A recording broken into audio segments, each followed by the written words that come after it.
Perhaps he would make a good Adlish Castile. First for my honor. One who engages in trial by combat on behalf of one who is unable to enter the ring. Typically a respected warrior, but sometimes they are a specialist in the field. That's your legal system? Simon asked, incredulous. It is efficient, Lae'zel replied simply. What about for small matters, or large matters not falling on one person's shoulders? You speak of tribunals. These exist to identify who must enter trial. Ah. As for small matters, one can surrender at any time. Trial by combat need not be to the death, only to blood. Though perhaps he could also talk them to death. It sounds as if that is what these Fey Rune advocates do. What's that there? Karlak interjected, gesturing to a small commotion down a side trail. Her hand was already reaching for her axe as a shared anxiety flitted across their tadpoles. The goblins had come from that direction yesterday. Quiet, Simon whispered, gesturing for the more heavily armored to hang back. Approaching cautiously, he began to pick out words. Distress. Coming down the trail, he saw two humans crouched over a bleeding, disfigured dwarf dressed in the robes of a cleric. I don't think he's conscious. Can you hear us, Ed? The man, balding before his years, called desperately, trying to put pressure on the wounds. They were deep gashes. Claw marks. You! Not a step closer! The young woman snapped as Simon approached, standing protectively over her companions, but with an exhausted sway in her stance, her armor shredded and bloodied. What happened here? Simon asked, instinctively trying to call divine magic to his fingers. The motion and intention were there, but there was an empty lurch in his stomach, like stepping through a trick stair. Still nothing from his lord. We were attacked. Owlbear, the man said, the fear still shaking his voice. Simon waved to the others before kneeling down to examine the dwarf's wounds. Perhaps Shadowheart could... Simon found his mind reeling as, once again, he felt contact with a tadpole. His vision was set lower. These two were with him, his brother and sister in faith. The horrible screech of the beast. His spear was wrenched from his hands. His blood blossomed on the ground. Protect them. He is a true soul. Mind him. The dwarf coughed, blood leaking from his lips as he looked Simon in the eye. He will... With a final sigh, his struggle against his wounds ended. Edwin! Ed! The man cried, fruitlessly shaking the man's shoulders. Likely the first time this poor man had seen someone die, Simon thought. He heard the jingle of Shadowheart's armor and heard her swear under her breath at the scene. A little less caution and they might have been able to save this dwarf's life. He's with the Absolute now, the young woman said, turning to Simon. Her attitude seemed to flip like a switch. The aggression from before was gone, replaced with compliance in honor of her priest's final words. You're a true soul. Edwin, our brother, he was chosen like you. Do you have orders for us? We were reporting to Edwin. Simon raised a brow as he stood up, gently probing the edge of her thoughts with his magic and finding... nothing. Complete obedience. It was a very familiar feeling, but not helpful. He stood straight and let his gaze flick between the two. The man seemed uncertain, weaker in faith. Brenna, Simon said, pulling the memory of her name from that momentary contact with the dwarf's tadpole. Tell us what a true soul is. His tone held the authority of a priest asking rhetorically to open a sermon. Shadowheart straightened her back a little in an almost automatic response to that tone of voice. To her surprise, she noticed a similar response in Astarion. Lae'zel always stood like she had a stick up her arse, Shadow thought, so there wasn't much to judge there. Are you testing us? The man asked, looking between his red-haired companion and the small group of strangers that he had been told to obey with a man's dying breath. Simon raised a brow in challenge. His stern look cowed the man easily. Cults were always filled with weak-willed followers like him, Simon thought. He had more than a few of his own back home, didn't he? A true soul, like you, Brenna said with deference, has been chosen by the Absolute. You speak with her voice. Your words are her command, she recited. She grants you the power to enforce her will. And when the time comes, the true souls, you, will rule. Simon might have expected as much from a mere initiate, all fluff and no substance. Still, it began to give him ideas for how to proceed. He might not be so out of place here after all. A crude summary. You have more to learn of our faith, novice, Simon stated with all of the authority befitting a priest. Indeed, he seemed to take to the role the dead dwarf had bestowed upon him incredibly well, Shadowheart noted with a touch of suspicion. I'm sorry, true soul. I only repeated what I thought I knew, Brenna replied, seeming to shrink a bit at Simon's disapproval. Worry not, my child. In time more truth shall be revealed to you. What you know for now is appropriate for your stations, he said, looking over at the man. Andric, he knew from the worm as well. For now, tell me what your task was under Edwin. What was such a small group doing in such a dangerous place? We were looking for refugees from the crashed ship. They must be injured. They wouldn't get far, Andric said. Simon raised a brow. A mission of mercy? Unlikely. If they were unable to treat the wounds from an owlbear, they would be useless in treating injuries from a crash. He didn't see potions or bandages of any sort either. I told Ed not to go near that cave. It was lousy with owlbear tracks, Andric continued, oblivious to Simon's observations. The apprentice does not bear responsibility for the master's actions, Simon soothed. But the owlbear remains a threat. Avenge, brother Edwin. What? Are you serious? Andric asked, panic in his tone. It killed Edwin. It is an enemy of the Absolute, Brenna said, growing zealous in the presence of what she believed to be another true soul. No need to use such powerful language. It is a beast, nothing more, Simon clarified. It has neither allies nor enemies. That is what makes it a danger. Save such talk for those intelligent enough to scheme and plot. Yes, true soul, she replied automatically, turning and heading down the path toward the owlbear's nest. Are we just going to leave him? Andric asked, hesitating to leave Edwin's side. I shall handle his last rites, Simon reassured him. Go with your sister and we will meet you at the cave. Yes, sir, Andric nodded. That beast was too much for us before, but with you there... I'll go, he said, offering a watery smile as he turned, wiping his nose on his muddy leather bracer. What was all that about?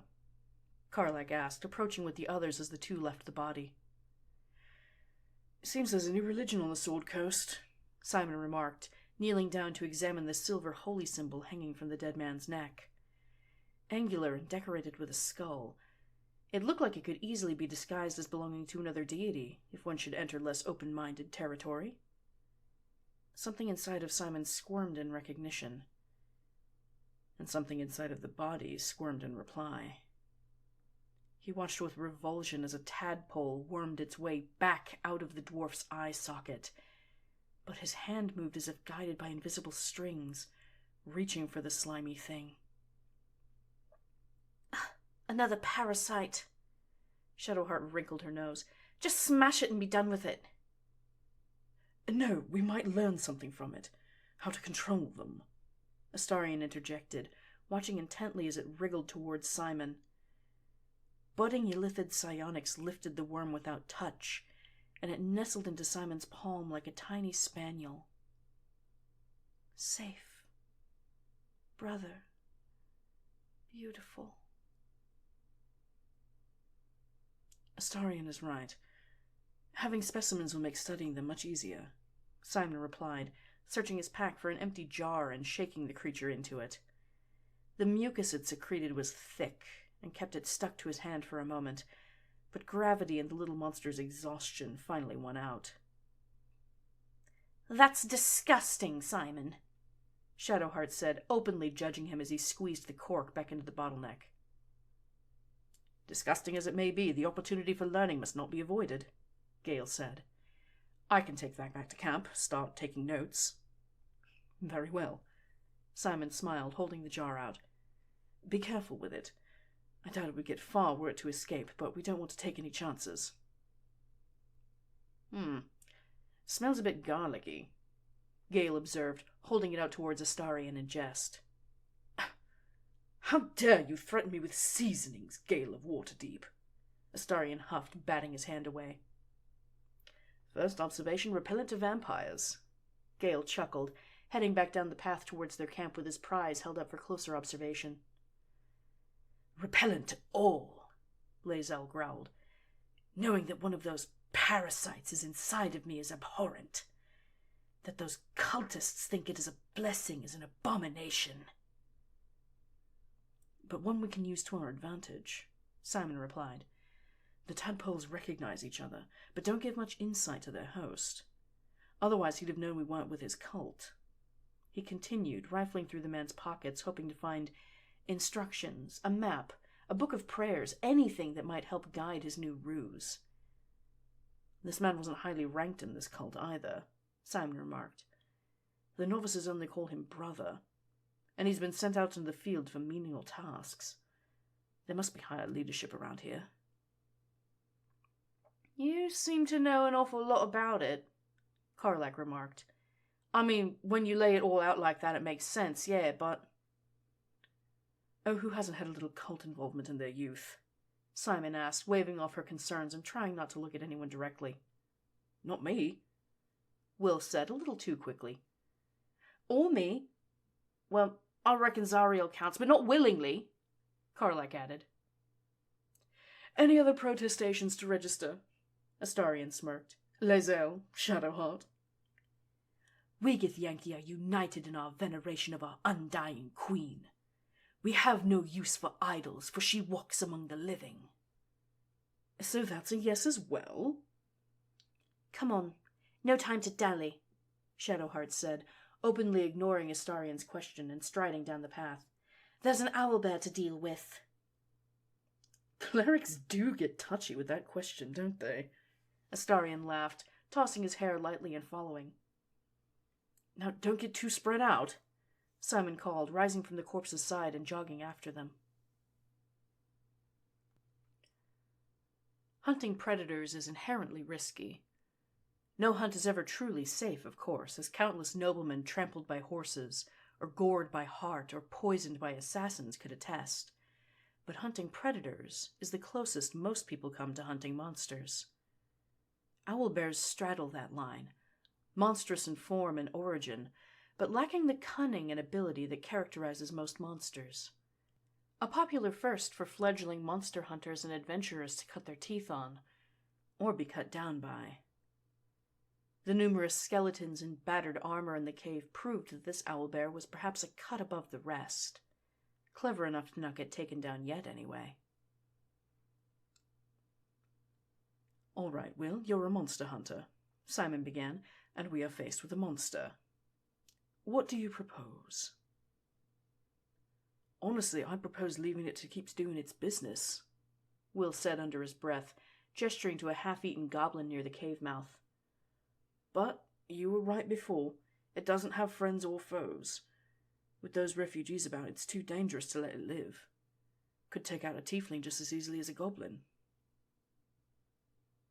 Cautiously, they pressed inward, the pair of cultists inching forward with their weapons drawn. This cave was formed by flowing water, Simon observed. Likely all sorts of twists and turns, sinkholes, antechambers. Watch your step. Something over here, Shadowheart said. I hear water echoing. You two, acolytes, Simon Stage whispered. Wait here. Watch this exit. The two hunched behind stones and limestone features obediently, waiting for their next command. Mindful of the slick rock, Simon and the others climbed down into a peaceful little pool, which housed an unexpected sight. A shrine housing a handsomely carved statue of a goddess, transported into the grotto with great care. Several offerings lay before the statue, covered in a layer of dust and splotches of bat guano. Clearly it had not been visited or tended to in a few years, likely on account of the owlbear in residence. You should leave it, or even destroy it if possible, Shadowheart advised gravely. Don't be ridiculous, Simon replied. There could be something useful here. This rubbish is an offering to Selûne. At best it's worthless, at worst, who knows, could be cursed. Do not trifle with that moon witch or her trinkets. Only trouble will follow. That seems a bit of an unfair assumption, Simon said, his tone soft. This was clearly a delicate topic. But why do you care so much? I should have just stayed quiet, Shadowheart sighed, rolling her eyes. You want the truth? Fine. I worship Shah, mistress of the night, Selûne's twin and foe. Simon blinked, looking down at the barely disguised holy symbol on her armor, and the even more poorly disguised holy symbol she wore on her brow. That must be hard for you to come out and admit to someone, he said, doing his best to sound sincere. Now that you have the truth, please don't make a big fuss about it. Of course. Now that I have the truth, Simon repeated, nodding. Why are you talking so strangely? Shadowheart asked, frowning, repeating me like that. I'm not. Simon brushed it off. I just suppose it wasn't such a secret to me, really. What? I'm a diviner. Secrets do not remain so in my presence for long, Simon smirked, although in your case you are wearing the new moon in several places. Those who know, know. Rest assured, those secrets reveal themselves to me. I can contain them. I kept yours, didn't I? Shadowheart sputtered, turning away for a moment. Astarion's fingers were inside the chest in front of the altar in a second. She would never be any the wiser. Glancing away from the larceny happening, Simon approached Shadowheart. How long were you planning on keeping this a secret? Forever. Secrecy is everything to Shah's children. It is our code, our creed, our shield, she said with incredible gravity. I even keep secrets from myself. I had my memories suppressed so that nothing I knew could be used against the Dark Lady. Once I prove myself, my memories will be restored. Ah, memory manipulation. That was something Simon knew a great deal about. Knowing that other temples practiced such rites was a bit of a surprise, but not an altogether unexpected one. Most others who did so were quite crude about it, but Shadowheart seemed to be perfectly functional, forming new memories and everything. Intriguing.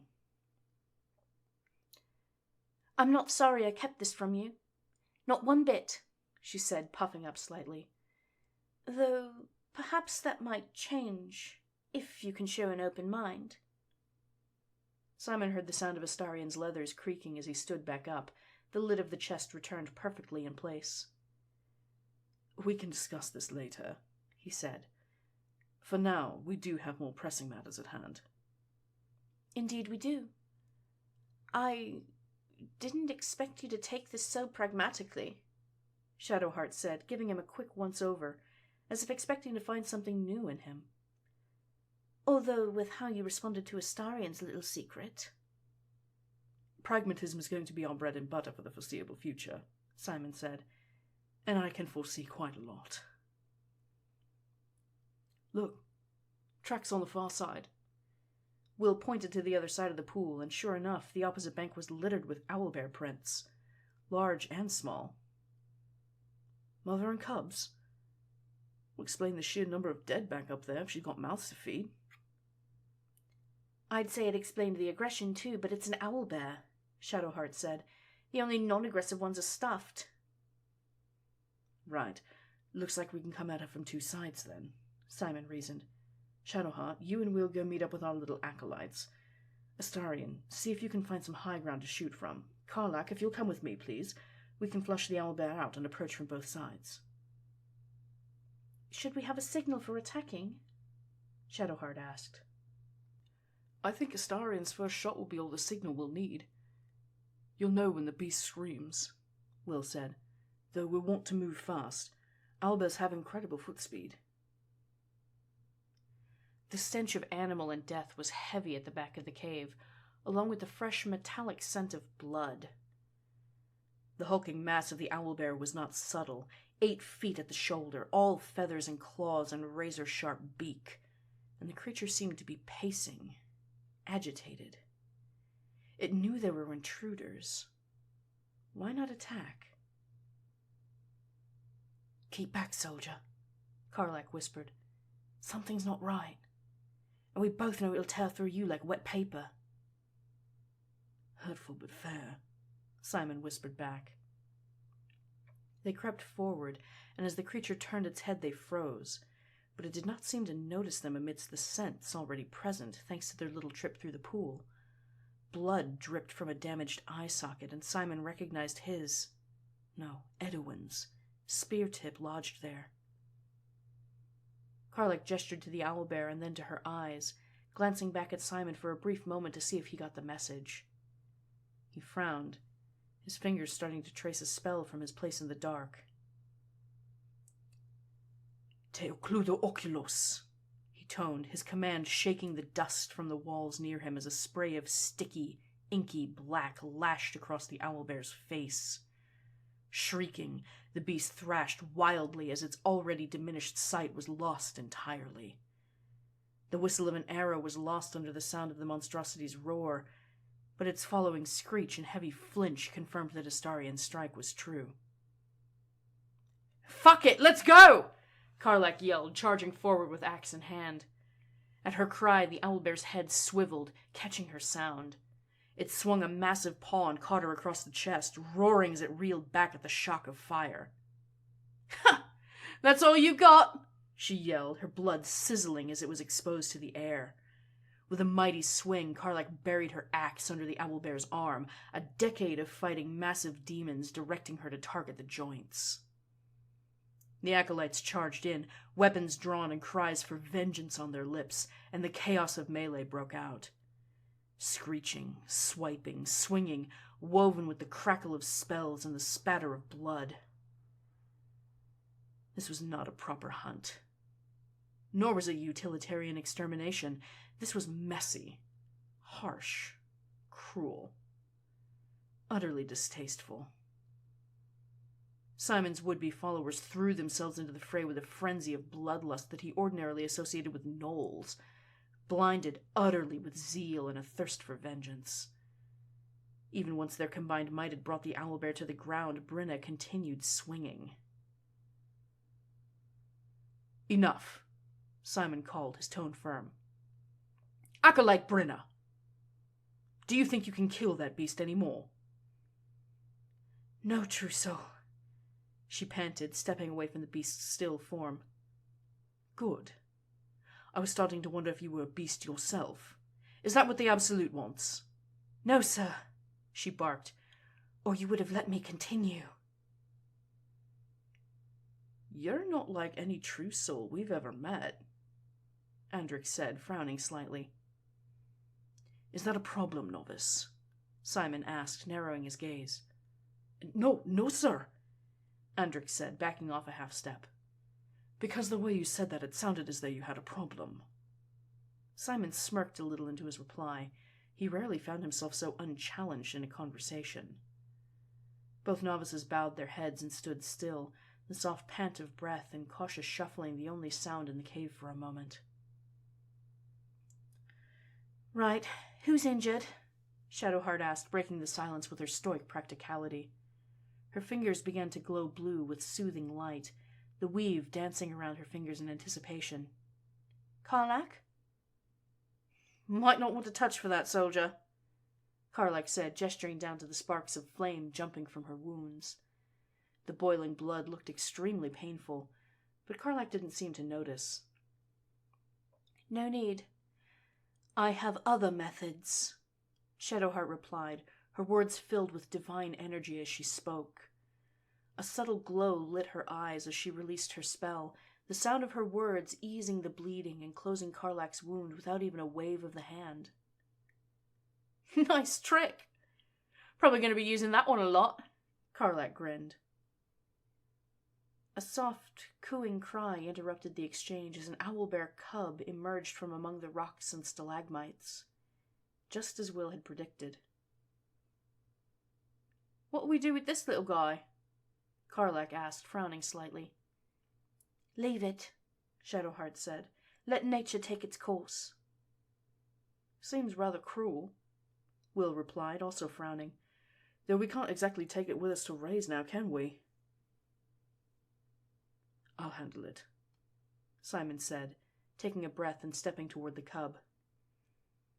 He knelt down and scooped up a bit of loose sand and grit from the cavern floor, stirred up by the fighting, and blew it from his palm in the cub's direction. Impero tibi, he chanted, the dust fading into a soft golden haze of the weave as his magic took hold. The cub's large eyes drooped before it slumped to the floor, fast asleep. It was quite the precious sight. It reminded him strongly of the stuffed owlbear, Vanya, he'd given Vladimir as a baby. He hesitated for a moment at the thought. I'm sorry, little one, he whispered, magic gathering in his palm again, sickly green and dark. It never knew what happened to it. Was that really necessary? Astarion asked. Not exactly a brave hunter's trophy, is it? Either we'd let it live and it survived, growing into a monster to start the whole cycle over, or we'd leave it to the elements to die of exposure, or be killed by a bigger monster, or be hunted by someone who did want a trophy. This was a mercy killing, the gentlest way it could go. The best any of us could hope for. He murmured, his stomach churning uncomfortably at the thought of having to worry about that sooner rather than later. Of course. Mercy, Brynna toned. Are you two still here? Simon frowned, turning back to their tag-alongs. Report back to your superiors. We still have work to do of our own. Yes, true soul. Ed said there was a camp of worshippers nearby. Goblins, Andric said, smiling a bit. The Absolute has room in her heart for all of us. Come on, Bry. We've got our orders. Thank you. Thank you, true soul. We couldn't have done it without you, she smiled.